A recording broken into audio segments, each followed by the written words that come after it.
All right, so we're gonna do a lower body stretch series.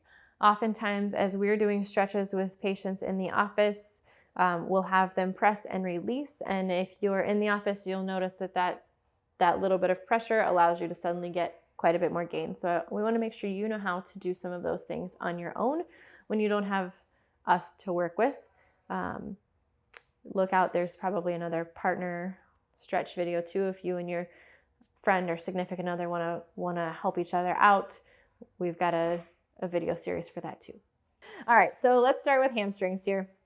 Go ahead and straighten one leg down, and then the other leg is going to come into the air. Some people will tell you to stretch hamstrings, you can just bend the knee and pull back.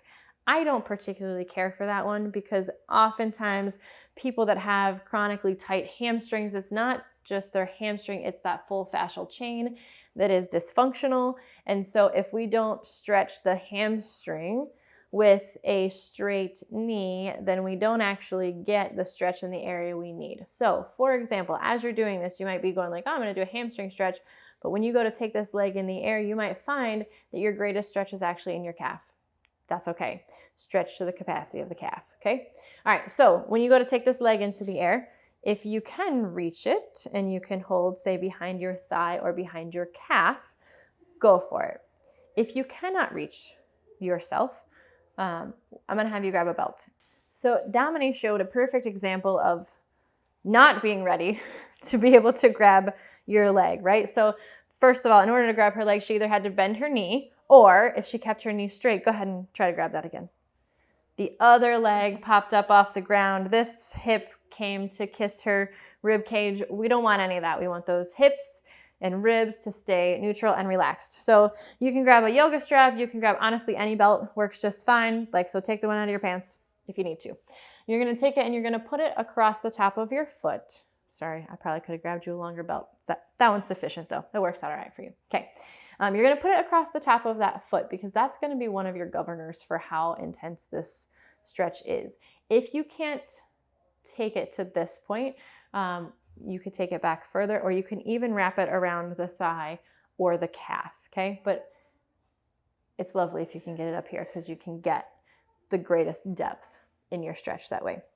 So as she's stretching here, she's dropping the hip down into the ground, reaching the heel up towards the ceiling, letting this knee open up, but not hyperextending. So you don't want to feel like it's like sunken in, right?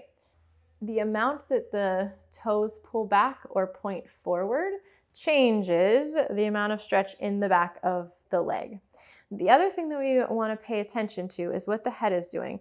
She's doing a fine job up here. Head is staying pretty neutral, but sometimes, depending on how tight this is, you might notice that your head is popped way back. If this is you, before you do any more pulling with that leg, we need to create length in the back of that neck. So almost as if you're trying to get this part of your head to lay flat, okay? So you should feel a little stretch coming up into the base of that skull there. Good. When you find this good position, you're gonna push a little bit, just 5 to 10% of your force will be sufficient. Hold that for 3 to 5 seconds. Take a breath. And on your exhale, you're going to release that pressure and you're going to allow yourself to pull deeper into that stretch. So that might mean further down with the toe, it might mean longer in the neck, or it might mean the leg actually coming more towards you. Good. So you can hold this stretch for, if it's pretty intense, you can do it for smaller bouts, right? Like 10 seconds, and then you do another 3 to 5 second hold.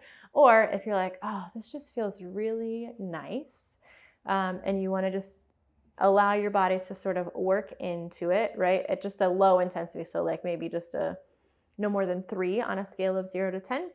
That you can hold for more like 1.5 to 3 minutes to get into some of that deeper fascial release.